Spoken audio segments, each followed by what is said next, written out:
Today we're looking at division properties of exponents. So if I have something like x to the fifth divided by x squared, I want you to think about that in expanded form. X to the fifth means x times x times x times x times x over x squared means x times x. So hopefully you recall that if you have two of the same thing on top of each other, like here those are two of the same and those are the two of the same, they cancel out.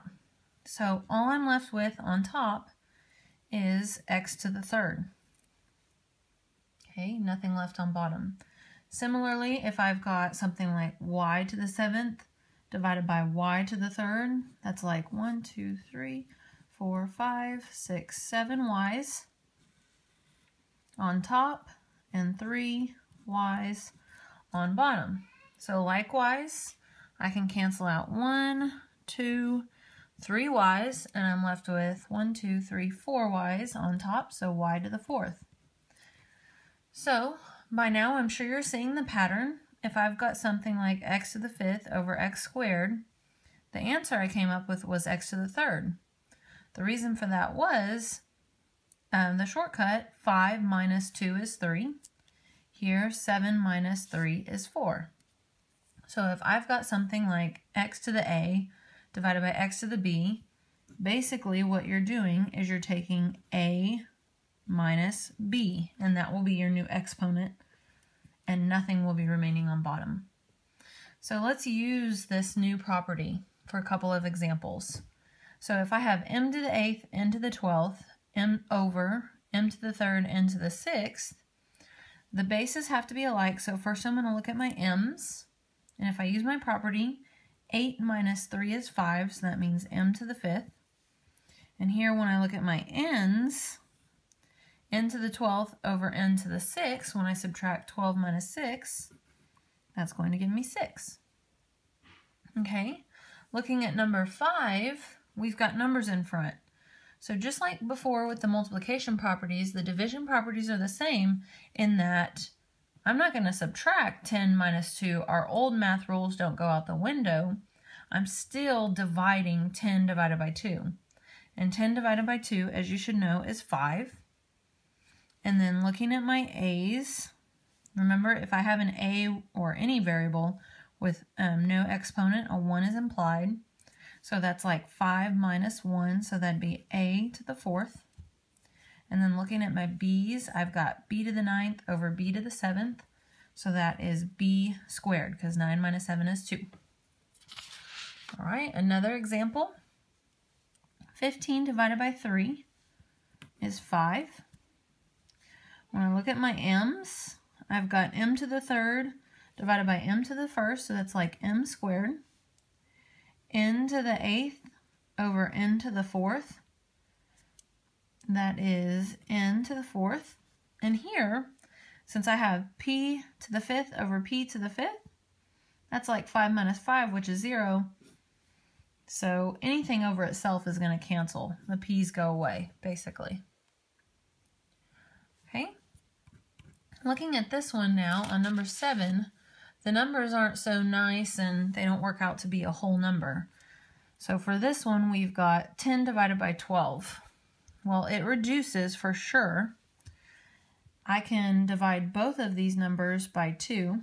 So if I divide 10 by 2, it's 5. If I divide 12 by 2, it's 6.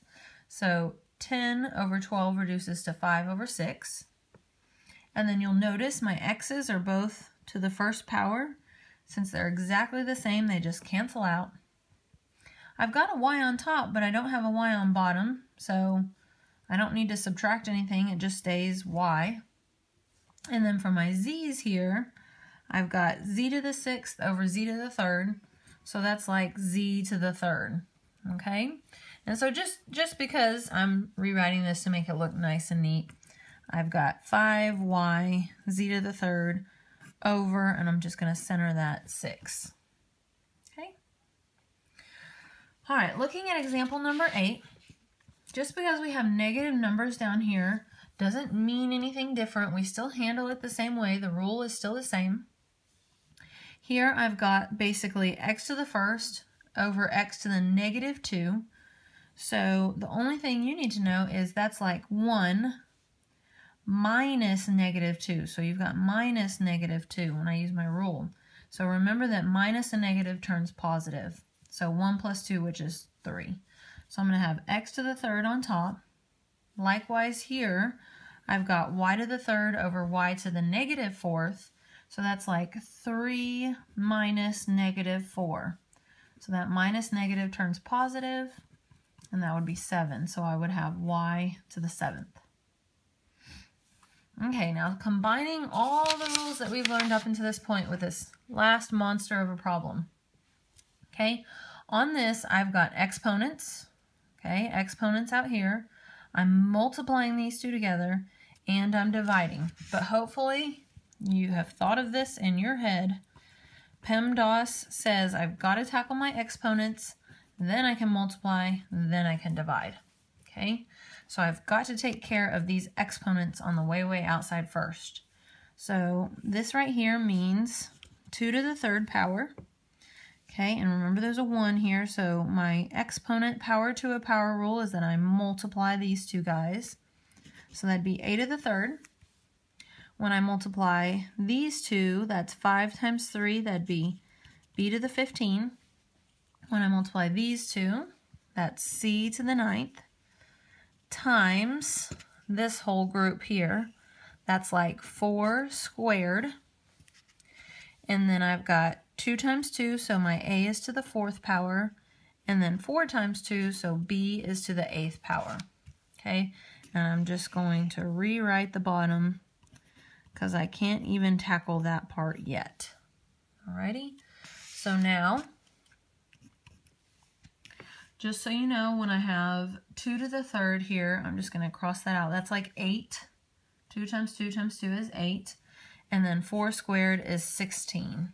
Okay, so when I multiply 8 times 16, I get 128. Okay, and then when I multiply a to the third times a to the fourth, remember when you're multiplying like bases, you add the exponents. So 3 plus 4 is 7. And then b to the 15th times b to the 8th is b to the 23rd, because 15 plus 8 is 23. And then I've got c to the 9. I don't have a c over here, so I don't need to add anything to it. It just stays c to the 9. All over 2a7, b negative 1, c. Okay, so first I'm going to tackle these numbers here, the coefficients out in front. 128 divided by 2 is 64. And then a to the 7th over a to the 7th cancels. B to the 23rd over b to the negative 1, that's like 23 minus negative 1, so that turns positive. So that becomes b to the 24th. And then c to the 9th divided by c is c to the 8th.